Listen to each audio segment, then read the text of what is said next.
আগের যুগে কিন্তু আমাদের এই গ্রাম বাংলা এমন ছিল না। একদমই ভিন্ন একটি রূপ ছিল আমাদের এই গ্রাম বাংলার। তখনকার যুগের মানুষ একদমই সহজ সরল ছিল।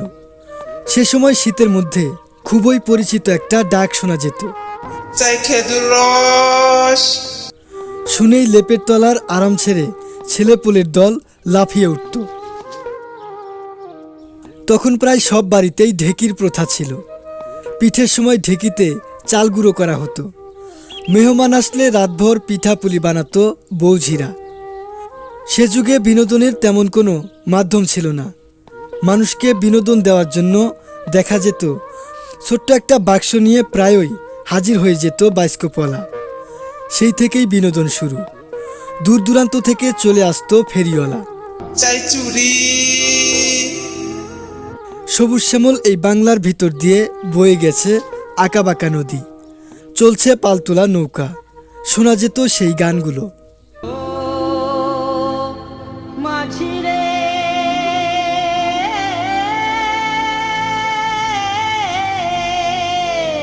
এখন যেমন আমরা খুচরো পয়সা বলতে বুঝি 1 টাকা, 5 টাকা, 10 টাকা। আগে কিন্তু পয়সা বা মুদ্রার প্রচলন থাকলেও দৈনন্দিন কাজে বিনিময়ের মাধ্যম ছিল কড়ি। বাজারে স্থানে স্থানে ধুবড়ি বা বোরা পেতে লোকে বসত। সেই ধুবড়ি বা বোরার উপরই কড়ি রাখা থাকতো।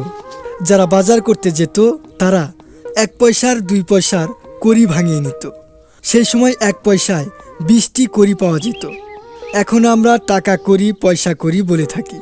শাক, আনাজ, তরকারি এই কড়ি দিয়েই কেনা হতো। তখনকার দিনে মুগুর ভাঙা ও ব্যায়ামের চর্চা ছিল।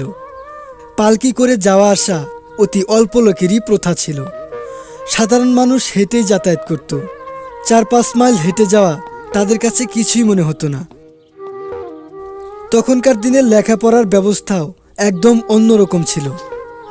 অনেক ছেলেপুলেকে দেখা যেত ভোরবেলা গরু নিয়ে চরে যেত গরু চড়াতে, এবং তারা ফিরত একেবারে সন্ধ্যাবেলায়। তখন তো আর দাঁতের ডাক্তার ছিল না, সেজন্য হাতুড়ে ডাক্তারের বেশ প্রচলন ছিল। নিস্তব্ধ দুপুরবেলা প্রায়ই একদল ফেরিওয়ালা হেঁকে যেত, দাঁতের পোকা বের করবে গো। সে সময় মানুষ সর্ষের তেলও প্রচুর মাখত। সকালে আদা ছোলা ও মুগের ডাল ভাজা খেত, এবং বিকেলে কিছু ফল। তখন অনেকে পাকুয়ার জলে গোসল করত, আর যারা পারত তারা কাছাকাছি পুকুরে ডুব দিয়ে আসত। সকালে পুকুরে গোসল করা ও সাঁতার কাটা তখনকার প্রথা ছিল। তখন এখনকার মতো তেমন জামা পরারও প্রচলন ছিল না। ছেলেপুলেরা বাড়িতে খালি গায়ে ও খালি পায়েই থাকত। বড় হলে ঠনঠনে চটি পায়ে দিত। তখন এর দামও অতি সামান্য ছিল। ছোট চটি 6 আনা এবং বড় চটি 10 আনা। তখনকার দিনের লোকের শরীরের আয়তন এখনকার লোকের তুলনায় একটু বড় ছিল। অবশ্য মাঝে মাঝে সেই আয়তনের লোক এখনও দেখতে পাওয়া যায়। তখনকার দিনের অধিকাংশ মানুষই ভাত খেত। গ্রামের লোকেরা দিনে 2.5 পোয়া চাউলের ভাত খেত। রাত্রে আধসের চালের ভাত, সেই অনুযায়ী তরকারি। অনেক লোকের বাড়িতেই তখন গরু ছিল, সেজন্য দুধটাও পাওয়া যেত। না হলে গোয়ালাদের বাড়ি থেকে দুধ আসতো, সেও আবার সস্তা, 1 টাকায় 10 থেকে 16 সের। শীতকালে গ্রামে যখন প্রচুর শীত পড়ত, তখন রাতে শোবার আগে উনুন থেকে 1 মালসা আগুন নিয়ে ঘরে রাখা হতো। সমস্ত ছোট ছেলেরা এবং বুড়োরা সেই আগুন সেকে তারপরই লেপের ভিতর ঢুকত। এখন যেমন বিকেল হলেই আড্ডা জমে যায়, তখন কিন্তু এরকম ছিল না।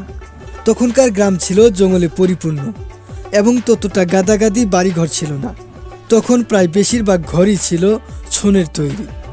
বর্তমানে প্রযুক্তি উন্নত হওয়ার কারণে ট্রাক্টর দিয়ে জমি চাষ করা হয়, কিন্তু তখনকার দিনে গরু মহিষ দিয়ে হাল চাষ করা হতো। কোথায় গেল সেই সোনালী অতীতগুলো?